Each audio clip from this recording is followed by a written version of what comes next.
Hello दोस्तों, कैसे हो आप सभी। आई होप आप सभी के सभी बहुत अच्छे होंगे और अच्छे से अपनी स्टडीज़ पे ध्यान दे रहे होंगे। ठीक है गाइस, जैसा कि आप सभी को पता है कि मॉर्निंग के अंदर अपनी मिक्स ट्यूशन की क्लासेज होती है और इवनिंग के अंदर अपनी चैप्टर वाइज क्लासेज होती है। इवनिंग के अंदर अपनी चैप्टर वाइज क्लासेज होती है। ठीक है गाइस, यहाँ पे मैं आपको अभी टाइम एंड वर्क पढ़ा रहा हूँ। 2 चैप्टर मैंने ख़त्म कर दिए और यहाँ पे टाइम एंड वर्क अपना चल रहा है। ठीक है, और ये वाला जो सेशन है, ये वाला सेशन अपना मिक्स क्वेश्चन का सेशन होता है। इसके अंदर मैं आपको हर चीज़ करा रहा हूँ जो एग्जाम के अंदर बन सकती है या एग्जामिनर पूछ सकता है। ठीक है गाइस, तो इस सेशन को लेना बहुत ही ज़्यादा ज़रूरी है। ठीक है, और चैप्टर वाइज अगर आप कमज़ोर है तो चैप्टर वाइज क्लासेस चल रही है, उसको आप ध्यान से ले लेंगे तो आपका एक एक कंसेप्ट आपका क्लियर हो जाएगा। ठीक है, और जैसे मैं एक एक मिक्स क्वेश्चन में मैं जैसे आपको मिक्स क्वेश्चन कराता हूँ, तो अगर आपको कोई क्वेश्चन समझ में नहीं आता है तो आप मेरे को कमेंट करके बता दिया करो, या फिर मेरे को या फिर मैं इवनिंग के अंदर चैप्टर वाइज क्लासेस करा रहा हूँ तो वहाँ पे मैं आपको एक एक कंसेप्ट बता रहा हूँ जो भी चैप्टर में पढ़ा रहा हूँ, तो वहाँ से भी आप समझ सकते हो। ठीक है, अगर आप नए हो तो चैनल को सब्सक्राइब कर देना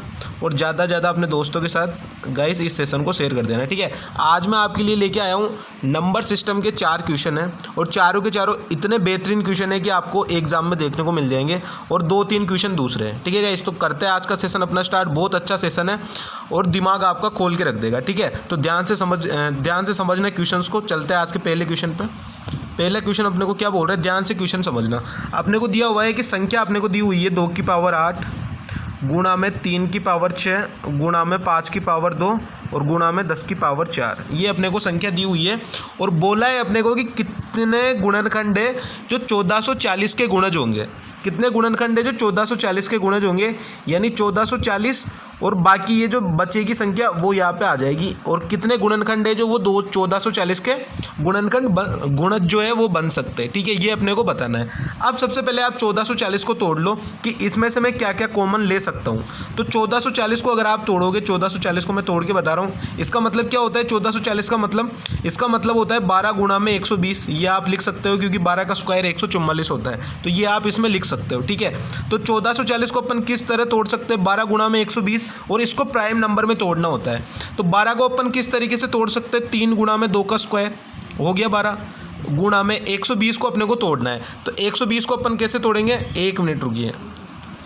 120 को मैं कैसे तोड़ सकता हूँ, इसको मैं तोड़ सकता हूँ 4 गुणा में 5 20 और 20 चक्की 120, यानी 5 गुणा में 2 का स्क्वायर गुणा में 6 3 गुणा में 2, इतना आ गया। यानी इसको मैं किस तरीके से तोड़ सकता हूँ, यहाँ पे मैं 2 की पावर अलग कर लेता हूँ, 2 की पावर 5 गुणा में 3 की पावर 2 और गुणा में 5, यानी 1440 की जगह मैं क्या लिख दूंगा, इतनी चीज़ें 1440 की जगह मैं ये लिख दूँ, कोई दिक्कत थोड़ी है उसमें, कोई दिक्कत नहीं है उसमें। ठीक है, तो मैंने लिख दिया 2 की पावर 5 गुणा में 3 की पावर 2 और गुणा में 5, ये मैंने लिख दिया यहाँ पे।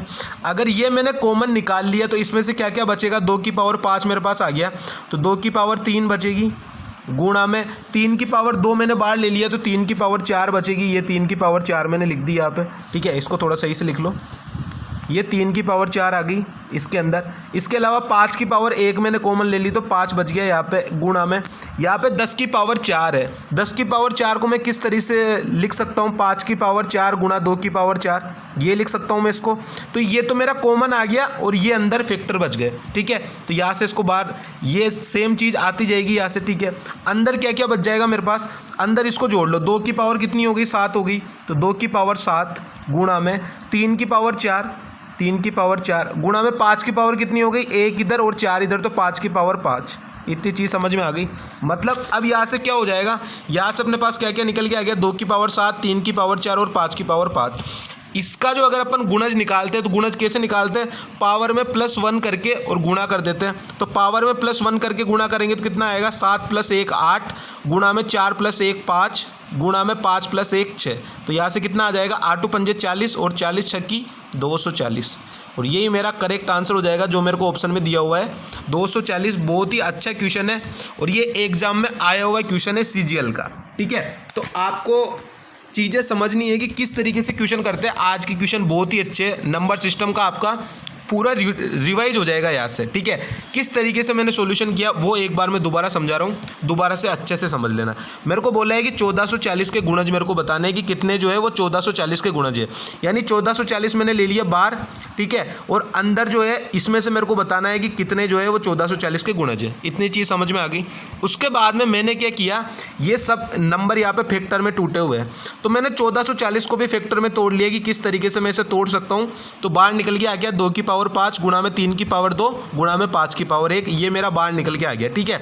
अगर ये बाहर निकल के आ गया तो अंदर क्या क्या बचेगा, 2 की पावर 8 है, 2 की पावर 5 इधर बाहर आ गई तो 2 की पावर 3 बच गई, 3 की पावर 2 अगर बाहर आ गई तो 3 की पावर 4 बच गई, यहाँ से 5 की पावर 2 है, 1 5 बाहर है तो 1 5 अंदर बच गया। इतनी चीज़ समझ में आ गई।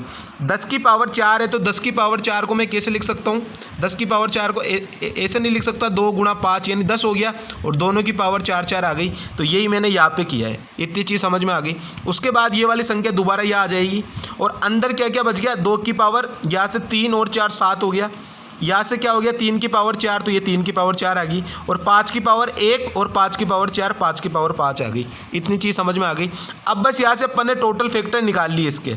अब जो है वो गुणज कैसे निकालते हैं, P प्लस में 1 Q प्लस में 1 और R प्लस में 1, यानी जितना पावर अपने को दिया हुआ है उसमें +1 करके और गुणा कर लेते हैं। तो अगर +1 करके गुणा करेंगे तो कितना आ जाएगा, 7 + 1 8, 4 + 1 5 और 5 + 1 6। तो यहाँ से कितना आ जाएगा, 8 × 5 40 और 40 6 240। तो 240 ही अपना करेक्ट आंसर हो जाएगा। कुछ भी बोल दे आपको, यहाँ पे 1440 बोल रहा है, यहाँ पे आपको 1200 बोल दे, तो 1200 को बाहर निकाल लेंगे, उसके फैक्टर तोड़ लेंगे, और जो अंदर संख्या बचेगी उसको सेम तरीके से यहाँ तक सॉल्यूशन कर देंगे, और लास्ट में पावर जो आएगी उसमें +1 करके गुणा कर देंगे। और हर एग्जाम में आपको ऐसा क्वेश्चन देखने को मिल जाएगा, ठीक है गाइस। बहुत अच्छे क्वेश्चन है, आज नंबर सिस्टम के क्वेश्चन लेके आया हूँ। 4-5 क्वेश्चन है, और चारों पाँचों इतने हैं कि दिमाग खोल के आपका पूरा रख देंगे, ठीक है। चलते हैं नेक्स्ट क्वेश्चन क्या बोल रहा है अपने को। नेक्स्ट क्वेश्चन में अपने को बोला है, संख्या अपने को दी हुई है 171n गुणा में 1413 गुणा में 729 और गुणा में 2015, ठीक है। ये अपने को संख्या दी हुई है। अपने को बोला है कि इसका इकाई का अंक जो है, इसका यूनिट डिजिट 0 है, तो n के मान की अधिकतम संख्या क्या हो सकती है, यानी इसकी हाईएस्ट वैल्यू क्या हो सकती है। यूनिट डिजिट अपन निकाल लेते हैं।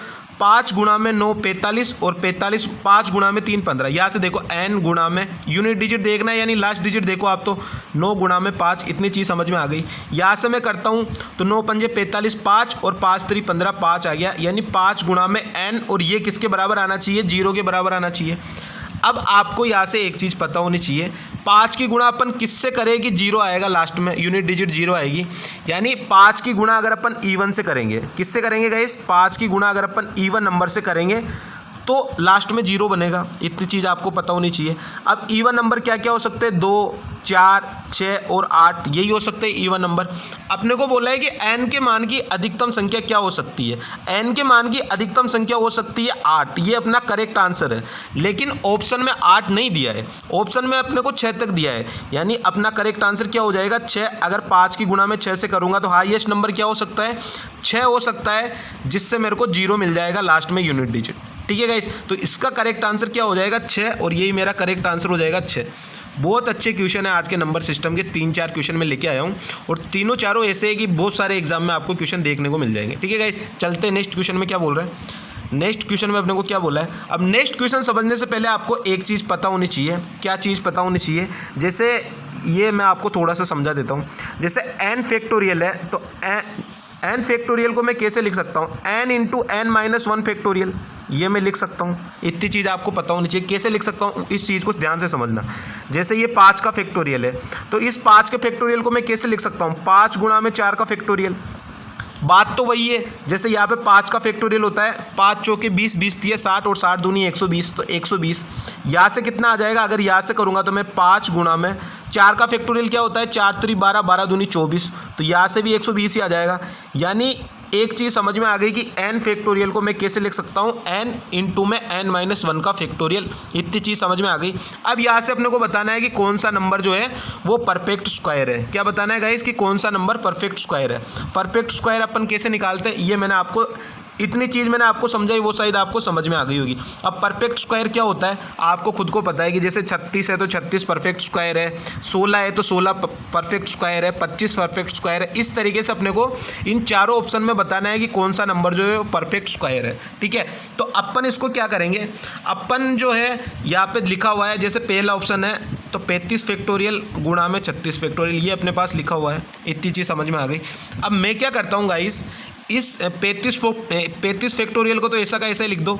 36 फैक्टोरियल को मैं क्या लिख सकता हूँ, 36 फैक्टोरियल को मैं लिख सकता हूँ 36 गुणा में 35 का factorial, n into N minus 1 का फैक्टोरियल। यहाँ से इस चीज़ को समझना, तो मैंने 36 को क्या लिख दिया, 36 गुणा में 35 का फैक्टोरियल। इतनी चीज़ समझ में आ गई। अब ये 35 का फैक्टोरियल पूरा एक परफेक्ट स्क्वायर बना रहा है और 36 ऑलरेडी परफेक्ट स्क्वायर है 6 का। ठीक है, तो यानी ये परफेक्ट स्क्वायर अपना बन रहा है। ठीक है, तो इसका करेक्ट आंसर क्या हो जाएगा, ए ऑप्शन इसका करेक्ट आंसर हो जाएगा। बाकी को अगर आप देखोगे तो बाकी कोई सा भी परफेक्ट स्क्वायर नहीं बन रहा है। जैसे अगर आप यहाँ पे बनाते हो तो यहाँ से क्या आ जाएगा, यहाँ से 37 आ जाएगा ऐसा का ऐसा, और इसको अगर आप लिखोगे तो 37 गुणा में 38 गुणा में 37, तो यहाँ पे 38 आ रहा है, ये परफेक्ट स्क्वायर नहीं है तो ये आंसर नहीं होगा। यहाँ से भी बना के देखोगे तो ये भी परफेक्ट स्क्वायर नहीं होगा और ये भी परफेक्ट स्क्वायर नहीं होगा। सिर्फ ए ऑप्शन जो है वो अपना परफेक्ट स्क्वायर होगा। और किस तरीके से होगा यहाँ पे देख लेना है, 35 फैक्टोरियल एक परफेक्ट स्क्वायर हो गया और 36 जो है वो एक परफेक्ट स्क्वायर हो गया। ठीक है, तो इस तरीके से ये अपना परफेक्ट स्क्वायर हो गया और बाकी कोई सा भी परफेक्ट स्क्वायर नहीं बन रहा है। तो अपना करेक्ट आंसर क्या हो जाएगा, ऑप्शन ए। और इस चीज़ को याद रख लेना, बहुत ही इंपॉर्टेंट चीज़ है कि एन फैक्टोरियल क्या होता है, n गुणा में n माइनस 1 का फैक्टोरियल। ठीक है, तो चलते हैं नेक्स्ट क्वेश्चन पे। बहुत अच्छे क्वेश्चन है आज के। ठीक है, अब ये वाला क्वेश्चन भी ध्यान से देखना। ठीक है, क्या बोला है अपने को, इफ़ द यूनिट ऑफ दिया है अपने को 133 गुणा में 256 गुणा में 93n, और ये जो बन रहा है वो n+2 बताना है अपने को कि what is the value of n। यानी गाइस इसमें क्या करना है अपने को, अगर मैं इन संख्या को गुणा करता हूँ तो जो अपने पास n+2 आएगा उसकी वैल्यू यहाँ पे जो अपने को इससे मिलेगा वो n+2 मिलेगा गुणा करने पे, तो यहाँ पे n की वैल्यू अपने को बतानी है। ठीक है, अब सबसे पहले अपन यूनिट डिजिट निकाल लेते। क्या क्या होगा गाइस, यहाँ से होगा 3 गुणा में 6 18, और 18 8 यूनिट डिजिट 8 आ जाएगा, 8 गुणा में n, और ये अपने को मिलना चाहिए, क्या मिलना चाहिए, n+2 मिलना चाहिए। तो यहाँ पे मैं क्या रखूँ कि यहाँ पे मेरे को यूनिट डिजिट n+2 मिले। ठीक है, जैसे मैं यहाँ से ऑप्शन से रखता हूँ 1 तो मेरे को 8 ही मिलेगा, तो यहाँ पे n+2 नहीं होगा। मैं रखता हूँ यहाँ पे 8, अगर मैं यहाँ पे 8 रखता हूँ तो यहाँ पे मिलेगा 4, जबकि मेरे को मिलना चाहिए 8+2 10। ये तो कभी हो ही नहीं सकता 2 नंबर का। ठीक है, तो ये भी हो गया कैंसिल अपना। ठीक है, उसके बाद में क्या करेंगे अपन, सी ऑप्शन रख के देखते 3, तो 8 3 24 मिलना चाहिए था अपने को 4, यहाँ से मिलना चाहिए था अपने को 5, लेकिन मिल कितना रहा है, 4 मिल रहा है, तो ये भी नहीं होगा। अब लास्ट ऑप्शन क्या बच गया, 6, तो मैं अगर यहाँ पे 6 रखता हूँ तो यहाँ से 8 चंग 48, तो यहाँ से कितना आ जाएगा, यूनिट डिजिट 8 आ जाएगा, और 6+2 भी क्या होता है, 8 ही होता है। तो ये वाली कंडीशन जो है वो सेटिस्फाई कर गई। ठीक है, तो इसका करेक्ट आंसर क्या हो जाएगा, 6 इसका करेक्ट आंसर हो जाएगा। यानी अपने को क्या बोला था कि अगर मैं यहाँ पे जैसे 8 गुणा में 6, अगर मैं यहाँ पे ये 6 n की वैल्यू 6 है, तो यहाँ पे मेरे को अब जो यूनिट डिजिट आएगा उसकी वैल्यू 8 होनी चाहिए, यानी n+2 होनी चाहिए। तो यहाँ पे 8 चंग 48, और ये यहाँ पे मेरे को n+2 ही मिल रहा है, यहाँ पे n 6 है तो n+2 8 हो गया, और यही मेरे को यहाँ से मिल रहा है। तो मेरा करेक्ट आंसर गाइस क्या हो जाएगा, 6 ही मेरा करेक्ट आंसर हो जाएगा। ठीक है, तो बहुत अच्छे क्वेश्चन है आज के, अपने ध्यान से क्वेश्चन को समझना कैसे क्वेश्चन कर रहे हैं अपन। ठीक है, चलते नेक्स्ट वाले क्वेश्चन में। अब नेक्स्ट वाला क्वेश्चन ध्यान से समझ लेना, ये अपने को क्या बोल रहा है, अपने को बोला है ये हिंदी में, पहले बात तो गलत लिखा हुआ है, हिंदी से काट लेना इसको। ठीक है, हिंदी बिल्कुल गलत है इसकी। इंग्लिश वाले क्वेश्चन पे चलेंगे, यहाँ पे 24 घंटे और 1 घंटा दिया हुआ है, ये गलत है। ठीक है, हिंदी गलत है, इंग्लिश पे चलते। ठीक है, क्या बोला है अपने को, 416 किलोमीटर की दूरी तय करने के लिए ट्रेन ए को बी से 2 आवर अधिक लगता है। ठीक है, यदि ए अपनी चाल को दोगुनी कर दे तो उसे बी से 1 आवर लेस लगते हैं। तो बी की स्पीड बतानी है अपने को, बी की स्पीड क्या होगी, ए की स्पीड बतानी है, what is the speed of train है। ठीक है, यहाँ से ये क्या कर रहा है, स्पीड इसकी 2 गुना हो रही है। अगर स्पीड इसकी 2 गुना हो रही है, 1 से 2 हो रही है, कलर चेंज कर लेता हूँ, दिखे नहीं दिखा है। अगर स्पीड इसकी 1 से 2 हो रही है तो टाइम क्या हो जाएगा, स्पीड और टाइम एक दूसरे का अपोजिट होता है। कैसे होता है, अगर स्पीड बढ़ाएंगे तो टाइम कम लगेगा, और अगर स्पीड अपनी कम होगी तो टाइम ज़्यादा लगेगा। यानी इन्वर्सली प्रोपोर्शनल होते हैं स्पीड और टाइम एक दूसरे के। कैसे होते हैं, स्पीड और टाइम एक दूसरे के इन्वर्सली प्रोपोर्शनल होते हैं। ये मैं आपको स्पीड और टाइम, ठीक है, स्पीड प्रोपोर्शनल नहीं होता है, ठीक है। तो यहाँ से अपना क्या आ जाएगा निकल के, स्पीड और टाइम का रेशियो उल्टा हो जाएगा, यहाँ से 2:1 आ जाएगा। एक यूनिट वैल्यू कम लग रही है और एक की वैल्यू यहाँ से कितनी दी है 1 से ही 1/3 यानी 4/3 और प्लस में यहाँ से कितना आ जाएगा 8/3। तो यहाँ से एक की वैल्यू गाइस कितनी निकल के आ गई 12/3 यानी 4। एक की वैल्यू 4 तो दो की वैल्यू कितनी आ जाएगी 8 आ जाएगी, यानी 416 किलोमीटर चल रहा है और 8 घंटे ले रहा है। तो यहाँ से इसकी चाल कितनी आ जाएगी, स्पीड कितनी आ जाएगी यहाँ से निकल के, इसकी 416 किलोमीटर की जो डिस्टेंस है वो 8 घंटे में कवर कर रहा है, यानी पर घंटे वो कितना चल रहा है 8 × 5 = 40 और 8 × 2 = 16, यानी उसकी चाल कितनी हो जाएगी गाइस 52 km/h। ठीक है, तो इसका करेक्ट आंसर क्या हो जाएगा 52 km/h। ठीक है, और ये इसका करेक्ट आंसर है 52 किलोमीटर। ठीक है, बहुत अच्छा क्वेश्चन है, वेरी नाइस क्वेश्चन, और ऐसा क्वेश्चन आपको मेंस में देखने को मिल जाएगा। ठीक है, तो अच्छे से इस वाले क्वेश्चन को समझ लेना। सबसे पहले स्पीड और टाइम का आपको पता होना चाहिए कि स्पीड और टाइम जो है वो एक दूसरे के इन्वर्सली प्रोपोर्शनल होता है। जैसा मैंने यहाँ पे लिखा ना इन्वर्सली प्रोपोर्शनल, अगर स्पीड अगर कम है तो टाइम ज़्यादा लगेगा और अगर स्पीड अगर ज़्यादा है तो टाइम कम लगेगा। ठीक है, चलते हैं नेक्स्ट वाले क्वेश्चन पे। आई थिंक आपको ये वाला क्वेश्चन समझ में आ गया होगा अच्छे से। चलते हैं नेक्स्ट क्वेश्चन में। नेक्स्ट क्वेश्चन में अपने को क्या बोल रहा है, ये क्वेश्चन भी ध्यान से समझ लेना आप। ठीक है, क्या बोल रहा है क्वेश्चन में अपने को बोला है गाइस कि किसी राशि पर साधारण ब्याज 4% वार्षिक दर से 30 वर्षों में उस राशि से 120 रुपये अधिक प्राप्त होता है। अगर मैं इसका ऐसा ही निकालता हूँ तो ऐसा इसका कितना हो जाएगा 30 × 4 यानी 120% हो जाएगा, यही हो जाएगा 120%। और राशि अपनी कितनी होती है, प्रिंसिपल कितना होता है 100% होता है। तो यहाँ से इसका जो ब्याज मिल रहा है वो कितना ज़्यादा मिल रहा है 20% ज़्यादा मिल रहा है। तो 20% की वैल्यू अपने को क्वेश्चन में क्या दी है कि 120 रुपये अधिक मिलते राशि से।